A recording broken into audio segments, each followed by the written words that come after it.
So ইয়াত কি কৈছে Charan can run at a speed of 36 km per hour. Then how much time will be needed by Charan to cover a distance of 800 meter? So এটা বহুত simple question হয় আৰু আমি time speed and distance of formula জানো, that is distance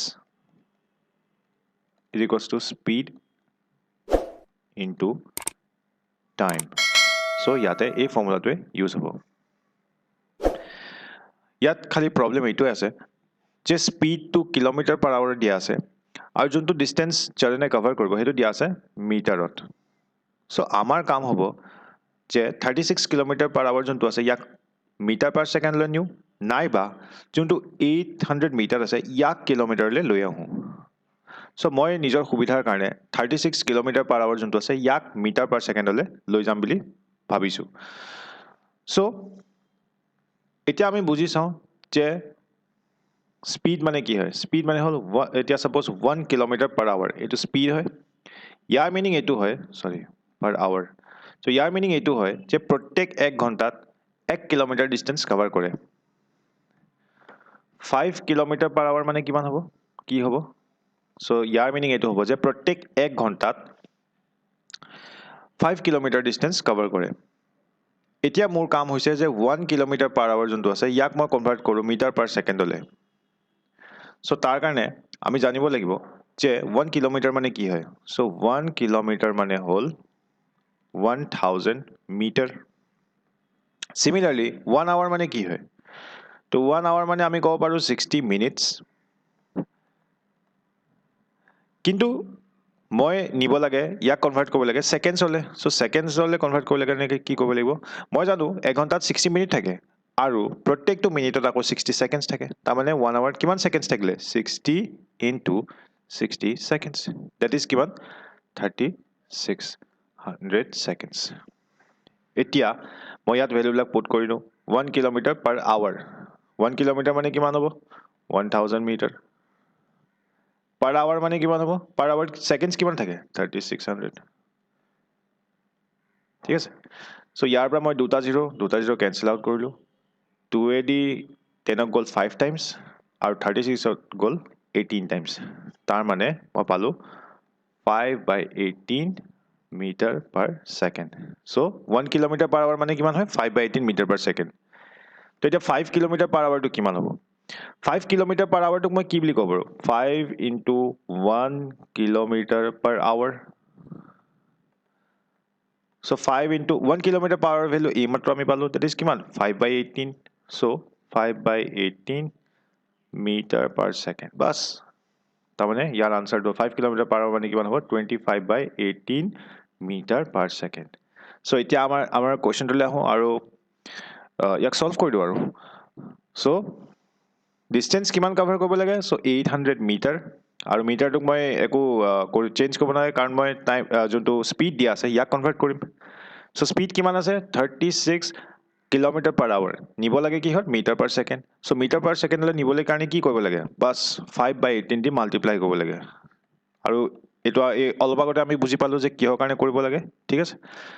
into টাইমটোতো নাজানো, চ' T. চ' ইয়াৰ পৰা মই solve কৰি দিওঁ। চ' 18 36ক যাব 2 টাইমছ। চ' ইয়াত কিমান থাকিলে? 800 ইকুৱেলছ টু কিমান থাকিলে? 10t। So' t equals to কি হ'ব? 800/10। চ' মই অলপ শ্বৰ্ট কৰি দিছোঁ। ইয়াৰ পৰা এটা জিৰ', ইয়াৰ পৰা এটা জিৰ' কেঞ্চেল আউট। চ' টিৰ ভেলু কিমান আহিলে? 80 ছেকেণ্ডছ। আৰু সেই হিচাপে অপশ্যন হ'ব, কাৰেক্ট অপশ্যন হ'ব অপশ্যন এ, 80 ছেকেণ্ডছ। চ' ইয়াত কি কৈছে? A train passes a 50-meter long platform in 14 seconds and a man standing on the platform in 10 seconds. The speed of the train is. চ' এই ধৰণৰ কুৱেশ্যন আমি প্ৰায়বোৰ এক্সামতে দেখিব পাওঁ আৰু বহুত ইম্পৰ্টেণ্ট কুৱেশ্যন হয়। চ' ইয়াতে বহুত এটা ইম্পৰ্টেণ্ট কনচেপ্ট আছে। চ' এই কুৱেশ্যনটোৰ সহায়তে সেই কনচেপ্টটো আমি বুজিব চেষ্টা কৰোঁ। ইয়াত কি কৈছে? এখন ট্ৰেইন আছে। ঠিক আছে। ট্ৰেইনখনৰ লেংথটো আমাক দিয়া নাই। ছাপ'জ এখন ট্ৰেইনখন হয়। ঠিক আছে, এখন ট্ৰেইন। এই ট্ৰেইনখনৰ লেংথটো আমাক দিয়া নাই। চ' আমি মানি লওঁ এই ট্ৰেইনখনৰ লেংথ হ'ব x। কি কৈছে যে এই ট্ৰেইনখনে এটা 50 মিটাৰ লং প্লেটফৰ্মক, এইটো প্লেটফৰ্ম হয়, ইয়াৰ লেংথ কিমান দিয়া আছে? 50 মিটাৰ। এই 50 মিটাৰ লং প্লেটফৰ্মটোক পাৰ কৰি যায় বুলি কৈছে। কিমান ছেকেণ্ডছত? 14 ছেকেণ্ডছ। এতিয়া প্ৰথমতে আমি বুজিব লাগিব যে সম্পূৰ্ণভাৱে পাৰ হোৱা মিনিং কি হয় বা ট্ৰেইনখনে পাৰ কৰি যোৱা মিনিং কি হয় তাৰমানে এইখন ট্ৰেইন আছে ছাপ'জ ই পাৰ কৰি যোৱা বুলি কেতিয়া ক'ম যেতিয়া এই ট্ৰেইনখন চলি আহি এনেকৈ চলি গৈ যেতিয়া তাৰ এই এণ্ড পইণ্টটো আছে ট্ৰেইনখনৰ এণ্ড পইণ্ট যোনটো আছে সেইটো এইখিনিত আহি পাব ডেট মিনছ কি ট্ৰেইনখন এনেকুৱা হ'ব ঠিক আছে তেতিয়াই আমি ক'ম যে এই ট্ৰেইনখনে পাৰ কৰি গ'ল বুলি কিন্তু যদি ট্ৰেইনখন বোলে মাজতে ধৰি লওক বোলে ট্ৰেইনখন সম্পূৰ্ণভাৱে পাৰ হৈ যোৱা নাই তেতিয়ালৈকে আমি ক'ব নোৱাৰোঁ যেতিয়াই ট্ৰেইনখনৰ টেইলটো যেতিয়াই পাৰ কৰি যাব তেতিয়াই আমি ক'ম সেই মুহূৰ্তখিনিতে ক'ম যে এই ট্ৰেইনখনে সম্পূৰ্ণভাৱে পাৰ কৰি ল'লে তাৰমানে ট্ৰেইনখনে টোটেল ডিষ্টেঞ্চ কিমান কভাৰ কৰিব লগা হ'ল ট্ৰেইনখনৰ লেংথটোতো আছেই ডেট ইজ 50 মিটাৰ ঠিক আছে ডিষ্টেঞ্চ কিমান কভাৰ কৰিলে তাৰমানে ট্ৰেইনখনে 50 মিটাৰ প্লেটফৰ্মৰ যোনটো লেংথ আছে সেইটোতো কভাৰ কৰিলে লগতে নিজৰ যোনটো এক্স ডিষ্টেঞ্চ বা নিজৰ যোনটো লেংথ আছে এক্স সেইখিনিওতো গ'ল তাৰমানে কিমান হ'ল টোটেল ডিষ্টেঞ্চ কিমান কভাৰ কৰিলে ট্ৰেইনখনে এক্স প্লাছ 50 তাৰমানে এইটো হ'ল ডিষ্টেঞ্চ কেতিয়া যেতিয়া সি সেই প্লেটফৰ্মটো পাৰ হৈ গৈছে ঠিক আছে সেইটো হ'ল ফাৰ্ষ্ট কেছ ছেকেণ্ড কি কৈছে সেই একেই ট্ৰেইনখনে এজন ৰৈ থকা মানুহক পাৰ হৈ যায় কিমান ছেকেণ্ডছত বুলি কৈছে 10 ছেকেণ্ড ছাপ'জ এইখন আমাৰ ট্ৰেইনখন ইয়াৰ লেংথ হ'ব এক্স এই ট্ৰেইনখনে এজন মানুহ ৰৈ আছে ইয়াতে এই মানুহজনক সম্পূৰ্ণভাৱে পাৰ কৰি যায় বুলি কৈছে কিমান ছেকেণ্ডছত 10 ছেকেণ্ডছত এতিয়া সম্পূৰ্ণভাৱে পাৰ হৈ যোৱা কেতিয়া হ'ব যেতিয়া এই ট্ৰেইনখন চলি গৈ তাৰ যোনটো এণ্ড পইণ্ট আছে যেতিয়াই এইখিনি জেগাত আহি পাব তেতিয়াই আমি ক'ম যে এই ট্ৰেইনখনে সম্পূৰ্ণভাৱে এই মানুহজনক পাৰ কৰিলে আৰু লগতে এটা কথা কৈ দিছোঁ যে মানুহজনক আপোনালোকে ভাবিব পাৰে যে মানুহজনৰতো কিবা এটা উইথ থাকিব বা লেংথ থাকিব চ' আমি এই এনেকুৱা ধৰণৰ কুৱেশ্যনত সেই মানুহজনৰ লেংথ বা উইথটো আমি ইগন'ৰ কৰোঁ আমি মানি লওঁ যে মানুহজন এজন পোষ্ট বা একদম বহুত সৰু ট্ৰেইনখনৰ তুলনাত যিহেতু মানুহজনৰ উইথটো বহুত কম হয় চ' সেইকাৰণে আমি তেওঁৰ যোনটো উইথ বা লেংথ হয় সেইটোক আমি ইগন'ৰ কৰি দিওঁ চ' এই হোল প্ৰচেছটোত ট্ৰেইনখনে কিমান ডিষ্টেঞ্চ কভাৰ কৰিলে এই মানুহজনক সম্পূৰ্ণভাৱে ৰৈ থকা মানুহজনক সম্পূৰ্ণভাৱে পাৰ কৰিবৰ কাৰণে কিমান ডিষ্টেঞ্চ কভাৰ কৰিলে তো আপুনি ক'ব যে ট্ৰেইনখনেতো অকল নিজৰ এক্স লেংথ যোনটো হয় সেইটোৱে কভাৰ কৰিছে চ' আমি ইয়াতে বুজি পালোঁ যে ইয়াৰ কাৰণে ডিষ্টেঞ্চ কিমান হ'ব ট্ৰেইনখনে কিমান ডিষ্টেঞ্চ কভাৰ কৰিলে যাতে মানুহজনক সম্পূৰ্ণভাৱে পাৰ কৰি যায় নিজৰ লেংথটো পাৰ কৰিছে ডেট ইজ এক্স ঠিক আছে চ' এইখিনি যদি বুজি পালোঁ এতিয়া আমি আমাৰ সলিউশ্যনটো কৰিব পাৰোঁ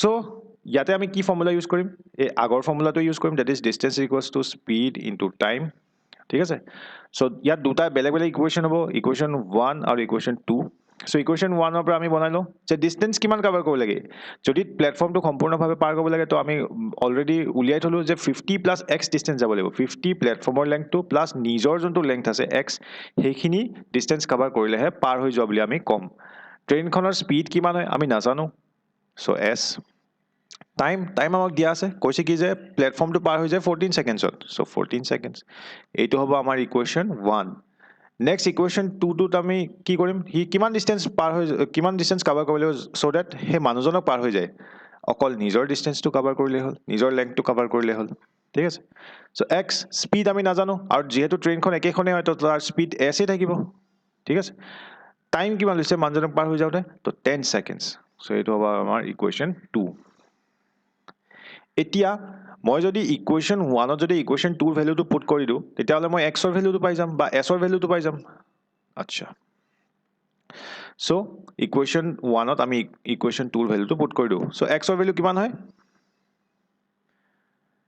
10 ইনটু এছ এক্সৰ ভেলুটো ইয়াতে পুট কৰি দিলোঁ ইকুৱেলছ টু ইয়াতে কিমান থাকিলে 14s বা এছ ইনটু 14 ইনটু এছ একেই বস্তুহে 50 এপিনে থাকিব 10টোক এপিনে লৈ আহোঁ এইপিনে হৈ গ'লে এইপিনে গুচি আহিলে কি হ'ব লাগিব মাইনাছ 10x এইপিনে কিমান আছে 14s 14sৰ পৰা 10s মাইনাছ কৰিলোঁ থাকিলে কিমান 4s চ' এছ আমি স্পীডটোৱে উলিয়াব লাগে চ' স্পীডৰ ভেলু কিমান হ'ব 50/4 মিটাৰ পাৰ ছেকেণ্ড কিন্তু প্ৰব্লেমটো হ'ল আমাক অপশ্যনত দিয়া আছে কিলোমিটাৰ পাৰ আৱাৰত আমি উলিয়ালোঁ কিহত মিটাৰ পাৰ ছেকেণ্ডত চ' কিলোমিটাৰ পাৰ আৱাৰলৈ যদি কনভাৰ্ট কৰিব লাগে আমি অলপ আগতে কৰা প্ৰশ্নটোত যি কাম কৰিছিলোঁ তাৰ উল্টাটো কৰিব লাগিব কিলোমিটাৰ পাৰ আৱাৰক যদি মিটাৰ পাৰ ছেকেণ্ডলৈ কনভাৰ্ট কৰিব লাগে তেতিয়াহ'লে আমি 5/18 দি মাল্টিপ্লাই কৰোঁ মিটাৰ পাৰ ছেকেণ্ডক যদি কিলোমিটাৰ পাৰ আৱাৰলৈ কনভাৰ্ট কৰিব লাগে তেতিয়াহ'লে আমি কি কৰিম ভেলুটো উল্টা কৰি দিম তাৰমানে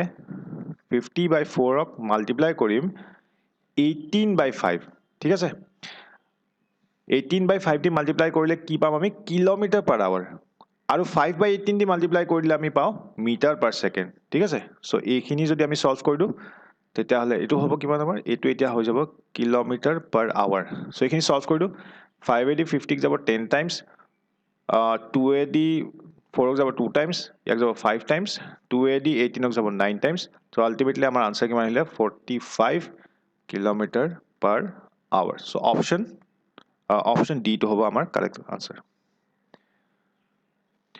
A man can reach a certain place in 30 hours. If he reduces his speed by 1/15, he comes 10 kilometer less in that time. So yat ki koise ejon manuhe eta distance cover kore suppose D distance kiman time ot 30 hours ot our speed to ki hoise speed to dia nai so ami kiba ta value mani lo s peli এতিয়া ইয়াত কৈছে কি next he কি কৰিলে তাৰ স্পীডটো কমাই দিলে বুলি কৈছে ঠিক আছে স্পীডটো কমাই দিলে কেনেকৈ কমালে 1/15 কৰিলে 1/15 কমাই দিলে ইয়াৰ মিনিংটো হৈছে যে যদি তাৰ স্পীড 15 আছিলে 15 তেতিয়া হলে হি কিমান কমাই দিলে 15 ৰ পৰা 1 কমাই দিলে তাৰ মানে এতিয়া তাৰ স্পীডটো কিমান হয় 14 কিন্তু এই 15 আৰু এই 14 এটো কিবা ডেফিনেট ভ্যালু হয় নেকি নহয় আমি নাজানো যে এটো তাৰ যোনটো স্পীড হয় এটো কি হ'ব কিন্তু জিয়ে নহক এটো এই 15 টো ৰিপ্ৰেজেন্ট কৰিব ঠিক আছে কিন্তু মই এই লাইনটোৰ পৰা এটা ক্লু পালো যে তাৰ যোনটো স্পীড হ'ব ন যোনটো অৰিজিনাল স্পীড হয় হেতু 15 ৰ মাল্টিপল হ'ব 15 ৰ মাল্টিপল মানে কি হয়তো হি 15 কিলোমিটাৰ হ'ব পাৰে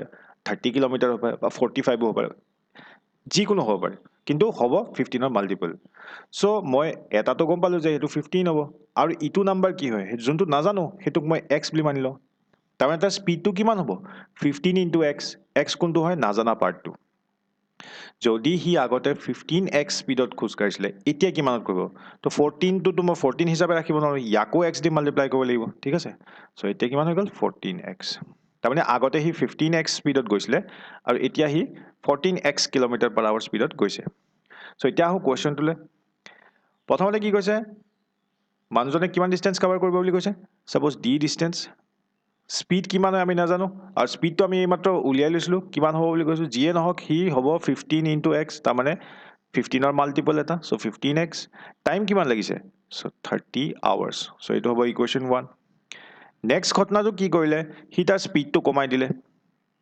ডিসটেন্স সৰি স্পীডটো কমাই দিয়াৰ কাৰণে তাৰ কি হল পৰিণতি কি হল যে হি এতিয়া আগতে যিমান স্পীড সৰি যিমান ডিসটেন্স কভাৰ কৰিছিলে তাতছে 10 কিলোমিটাৰ কমকে যাব পাৰিব তাৰ মানে হি আগতে যদি d ডিসটেন্স গৈছিলে এতিয়া হি কিমান যাব d - 10 কিলোমিটাৰ ঠিক আছে স্পীড কিহৰ কাৰণে হল স্পীডটো কমাই দিয়াৰ কাৰণে তো কমাই দিয়াৰ পিছত তাৰ স্পীড কিমান থাকিলে এতিয়া 14x স্পীড ঠিক আছে ইনটু টাইম কিমান লাগিলে টাইম হল 30 আৱাৰ্স মানে একে সময়তে আগতে গৈছিলে হি d ডিসটেন্স এতিয়া d - 10 ডিসটেন্স গৈছিলে যদি আগতে 500 কিলোমিটাৰ গৈছিলে এতিয়া হি যাব 490 কিলোমিটাৰ স্পীড কমি গল সো এটো হ'ব আমাৰ ইকুৱেশন 2 এতিয়া মই ইকুৱেশন 1 ৰ ভ্যালুটো ইকুৱেশন 2 ত পুট কৰি দিও দ্যাট ইজ d ৰ জাগাত কি আহিব 15x * 30 - 10 = 14x * 30 সো এটা কাম কৰো 10 টো এপিনে লৈ যাও 14x টো ইয়াৰ জাগাত লৈ আহো তাৰমানে কিমান হ'ব এটো 15x * 30 minus 14x * 30 equals to কিমান হ'ব 10 30 কমনে আহিব 30 কমন সো কিমান থাকিলে 15x minus কিমান 14x equals to কিমান হ'ব 10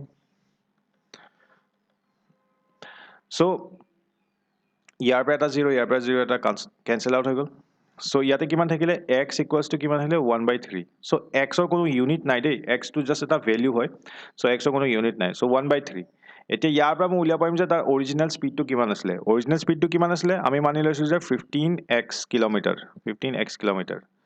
kilometre per hour so 15 * x ৰ ভ্যালু এইমাত্ৰ কিমান আমি উলিয়ালো 3 কিলোমিটাৰ পাৰ আৱাৰ সো 3 দি ইয়াক যাব 5 টাইমছ তাৰ মানে অৰিজিনাল স্পীড কিমান আছে তাৰ 5 কিলোমিটাৰ পাৰ আৱাৰ ঠিক আছে